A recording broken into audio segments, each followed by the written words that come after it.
The Taliban's rise and rule in Afghanistan has been marked by extreme violence, oppression, and strict religious enforcement. They first emerged in the early 1990s, but their influence goes back to Afghanistan's long history of war and foreign interference. Afghanistan has been a battlefield for centuries, but the modern cycle of war began with the Soviet invasion in December 1979. The Soviets entered Afghanistan to support its communist government, which was struggling against a growing rebellion. This rebellion was led by the Mujahideen, a mix of Islamic fighters who opposed Soviet rule. Over the next 10 years, the Mujahideen, backed by countries like the United States, Pakistan, Saudi Arabia, and China, fought a brutal guerrilla war against the Soviet army. The US supplied them with billions of dollars in weapons, including Stinger missiles, which helped them shoot down Soviet aircraft. By February 1989, Soviets withdrew, but Afghanistan was left in ruins. Around 1.5 million Afghans had died, and millions more had become refugees in Pakistan and Iran. I came from Kabul last Wednesday because there was a lot of life is dangerous in Afghanistan. I have to escape from Afghanistan, our lovely country. Instead of peace, different Mujahideen factions, once united against the Soviets, turned against each other. This led to a devastating civil war that lasted through the early 1990s. Cities were bombed, thousands of civilians were killed, and the country was lawless. Warlords controlled different areas, ruling through force and corruption. Kidnappings, robbery, and rape became common. And ordinary Afghans suffered the most. It was during this chaos that the Taliban emerged. The word Taliban means students in Pashto. The group was mainly made up of young men who had studied in Islamic schools or madrasas. The Taliban's leader, Mullah Muhammad Omar, was a former Mujahideen fighter from Kandahar who had lost an eye in battle. He was deeply religious and wanted to bring order to Afghanistan through a strict version of Islamic law. The Taliban first gained attention in October 1944 when they captured the city of Kandahar in southern Afghanistan. Their rise was surprisingly fast. Many Afghans, exhausted by years of war and lawlessness, welcomed them. The Taliban promised to end corruption, disarm the warlords, and bring justice. Unlike the Mujahideen factions, the Taliban were disciplined and had a clear goal, which was to unite Afghanistan under their rule. One of the key reasons for their success was Pakistan's support. Pakistan's intelligence agency, the ISI, saw the Taliban as a way to stabilize Afghanistan and secure its interests. Pakistan provided weapons, money, and training to the Taliban. Saudi Arabia and the United Arab Emirates also supported them, hoping to spread their influence in the region. After taking Kandahar, the Taliban quickly expanded. By early 1995, they controlled much of southern Afghanistan. In September 1995, they captured Herat, near the border with Iran. This victory was significant because Herat was one of Afghanistan's largest cities and a key trading center. Iran, which opposed the Taliban's hardline Sunni ideology, was alarmed by their rise. The real turning point came in 1996, when the Taliban set their sights on Kabul, the capital. At the time, Kabul was controlled by Burhanuddin Rabbani, the leader of one Mujahideen faction, and his military commander, Ahmad Shah Massoud. The city was in ruins after years of fighting between rival warlords. The Taliban, with their superior numbers, launched a final assault. On September 26, 1996, Massoud and his forces withdrew, and the Taliban entered Kabul. They declared the Islamic Emirate of Afghanistan and imposed their strict version of Islamic law. Their first act was to execute former President Mohammad Najibullah, who had been living under UN protection. He was dragged out of the UN compound, tortured, and hanged in public. With Kabul under their control, the Taliban now ruled most of Afghanistan. However, not everyone accepted their rule.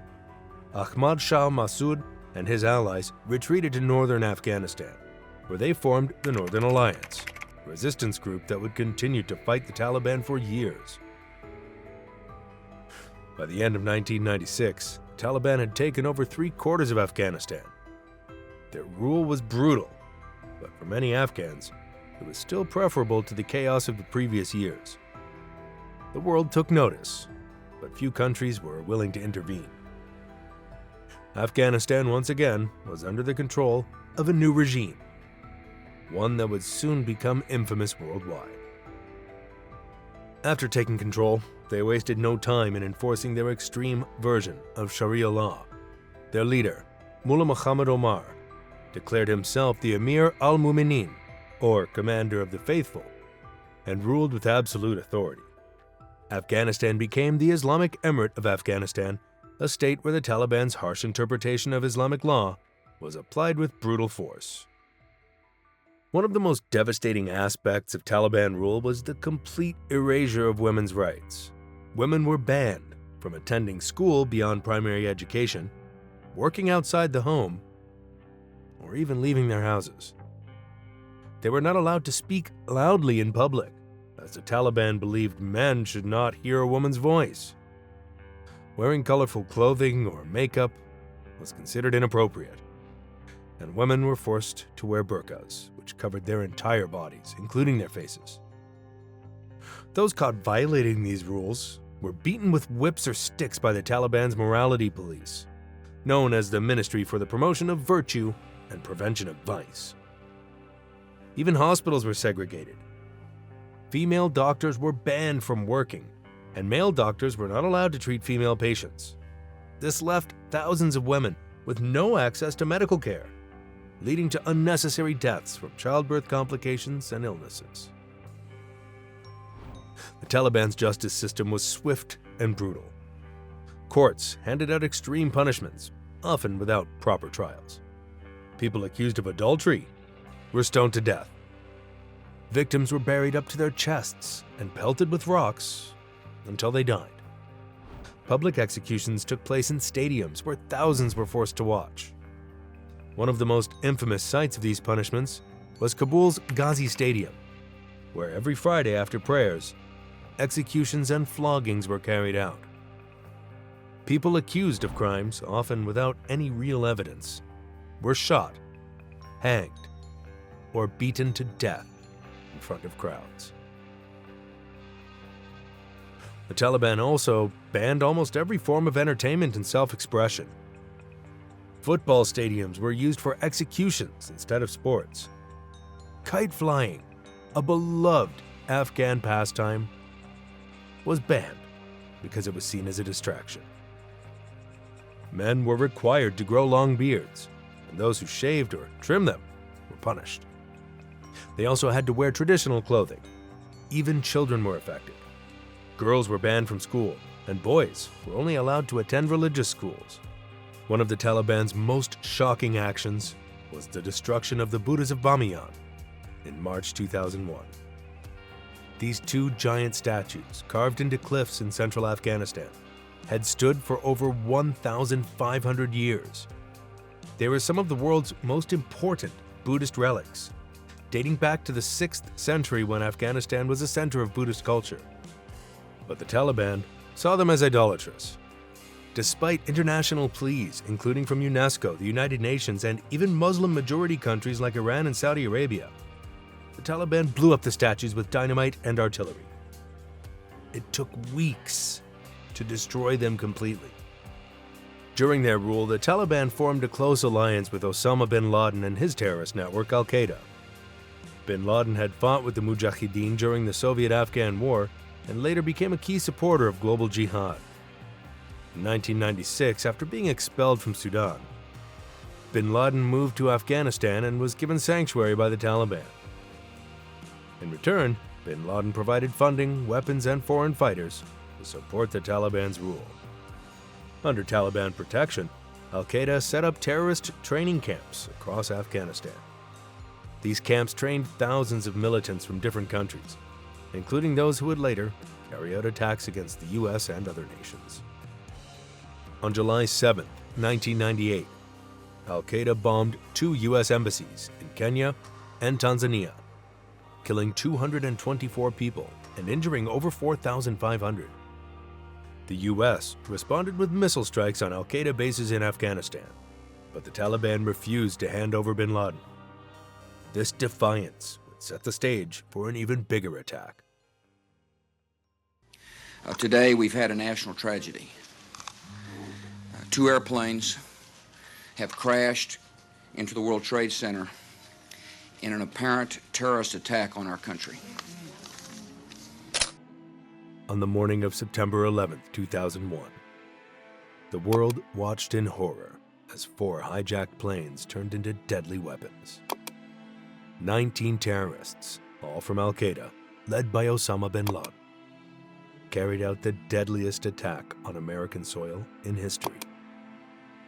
2 planes crashed into the World Trade Center in New York City, causing the Twin Towers to collapse in less than 2 hours. A 3rd plane slammed into the Pentagon in Washington, D.C., while the 4th, United Airlines Flight 93, was headed for another target, possibly the White House or the U.S. Capitol. However, brave passengers fought the hijackers, and the plane crashed into a field in Pennsylvania. Nearly 3,000 people were killed that day, and the world changed forever. The United States quickly identified Osama bin Laden as the mastermind behind the attacks. Bin Laden and his terrorist network, Al-Qaeda, had been operating under the protection of the Taliban government in Afghanistan.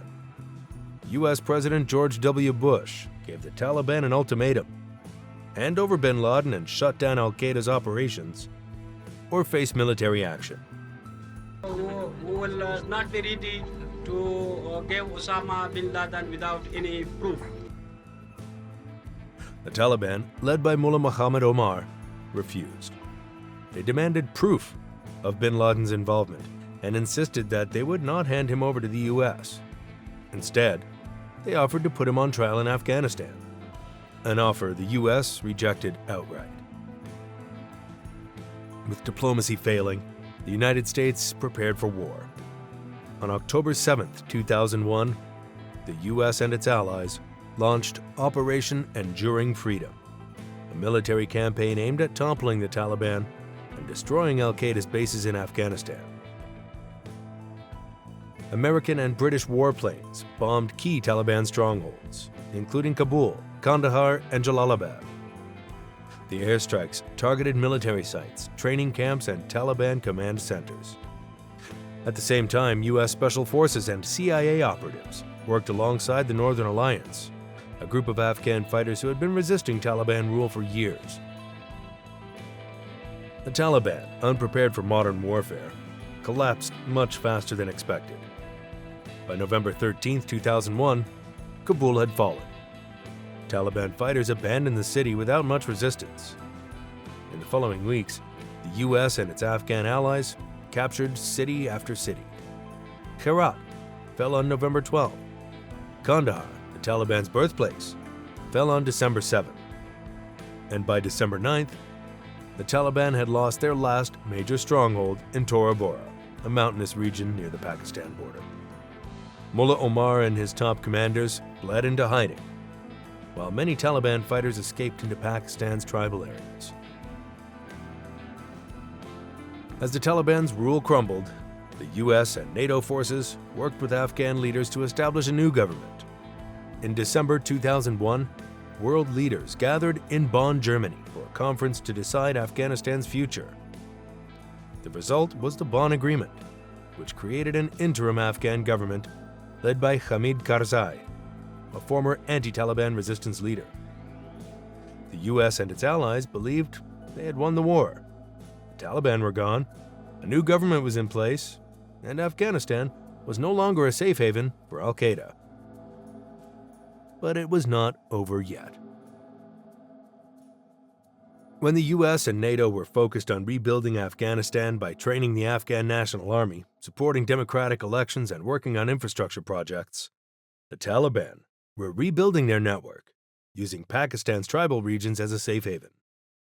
Mullah Muhammad Omar and other Taliban leaders were believed to be in hiding in Quetta, Pakistan, where they re-established their leadership, often referred to as the Quetta Shura. While the Pakistani government denied helping the Taliban, intelligence reports showed that parts of Pakistan's military and intelligence agencies quietly supported the group, seeing them as useful for maintaining influence in Afghanistan. By 2006, the Taliban had regained significant strength and launched a major offensive in southern Afghanistan. They began suicide bombings in Kabul, something that had been rare in Afghanistan before. They also attacked NATO convoys, destroyed schools, and carried out targeted killings of Afghan officials, journalists, and educators. The violence increased every year. Between 2007 and 2010, the Taliban carried out thousands of attacks, often using improvised explosive devices, which became the leading cause of death for US and NATO troops. As the Taliban insurgency grew, the US escalated its involvement. By 2010, more than 100,000 US troops were in Afghanistan, the highest number since the war began. President Barack Obama had ordered a troop surge, hoping to crush the Taliban once and for all. But despite intense military operations, the Taliban proved resilient. Every time the US and NATO forces pushed them back, they retreated to Pakistan, regrouped, and returned stronger.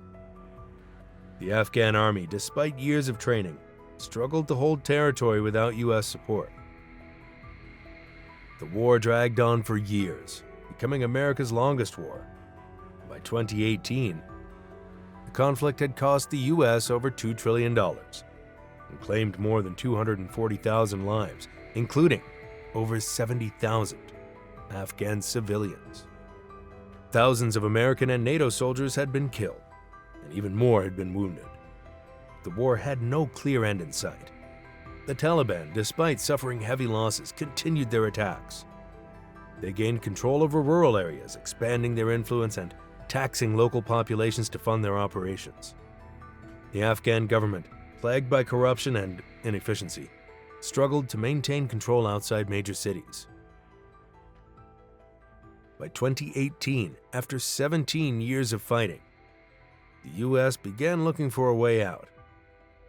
President Donald Trump pushed for direct negotiations with the Taliban, hoping to end the war through diplomacy. The Taliban, knowing they were in a strong position, refused to negotiate with the Afghan government, calling them a puppet regime. Instead, they only spoke with US officials, making it clear that their real fight was against foreign forces. In February 2020, after more than 18 months of negotiations, the US and the Taliban signed a peace deal in Doha, Qatar. Under the agreement, the US promised to withdraw all troops by May 2021, and in return, the Taliban agreed not to attack US forces or allow Afghanistan to be used as a base for terrorist groups like Al-Qaeda. However, the Taliban made no promises to stop attacking the Afghan government. In fact, after signing the deal, the Taliban intensified their attacks on Afghan security forces, capturing more territory and further weakening the government. On August 15, 2021, the Taliban entered Kabul with little resistance. President Ashraf Ghani, seeing that the situation was hopeless, fled the country and later resurfaced in the United Arab Emirates. With no government left, the Taliban declared victory and announced the Islamic Emirate of Afghanistan again. The fall of Kabul led to chaos at Hamid Karzai International Airport. Thousands of Afghans, fearing Taliban rule, rushed to the airport, desperate to flee the country. Some people clung to US military planes as they took off, falling to their deaths. The world watched in horror as videos surfaced of Afghan mothers handing their babies over barbed wire to US soldiers, hoping to save their children from an uncertain future. The US and other nations launched a massive evacuation operation. airlifting over 120,000 people in the following weeks. However, many were left behind. On August 26, 2021, a suicide bomber from ISIS-K, a rival terrorist group of the Taliban, attacked the airport. The explosion killed 183 people, including 13 U.S. soldiers and over 170 Afghan civilians. The attack marked one of the deadliest days for American forces in Afghanistan in over a decade. The U.S. responded with drone strikes, but the chaotic evacuation continued. Finally, on August 30th, 2021, the last U.S. military plane left Afghanistan, ending America's 20-year war. When the Taliban regained power, they promised they had changed. They claimed they would respect women's rights, allow education, and create an inclusive government. However, these promises were soon broken. Within weeks, the Taliban imposed strict rules, similar to their past rule in the 1990s. By March 2022, the Taliban banned girls from attending school beyond 6th grade, making Afghanistan the only country in the world to deny education to girls. In December 2022, they went further, banning women from universities and even stopping them from working for NGOs, crippling humanitarian efforts. Freedom of speech disappeared as well. The Taliban shut down independent news stations and arrested journalists. Many who spoke against the regime were beaten, imprisoned, or killed. Public punishments returned. Accused criminals were executed in stadiums, and anyone seen as an enemy of the Taliban faced harsh consequences. Meanwhile, Afghanistan's economy collapsed. With the Taliban in power, international aid was cut off, and the U.S. froze $7 billion of Afghanistan's central bank assets. Without foreign funding, businesses shut down, jobs disappeared, and millions of Afghans fell into extreme poverty. By 2022, over 90% of Afghans did not have enough food. The United Nations called it one of the worst humanitarian crises in modern history. Most countries refused to recognize the Taliban government. The United States, European Union, and United Nations all placed sanctions on Afghanistan, demanding that the Taliban respect human rights and form an inclusive government before they could be recognized. However, some countries engaged with the Taliban for economic and strategic reasons. China and Russia maintained diplomatic ties, hoping to benefit from Afghanistan's vast natural resources, including lithium, gold, and rare earth minerals. Today, Afghanistan remains in crisis. The Taliban is still in power, ruling through fear. Women's rights are almost non-existent. The economy is in ruins, and terrorism is still a threat. Many Afghans continue to flee, while those who remain live under strict Taliban control. The Taliban claims they want peace, but their actions show otherwise. With no real opposition, they seem likely to stay in power for now. But history has shown that in Afghanistan, nothing lasts forever.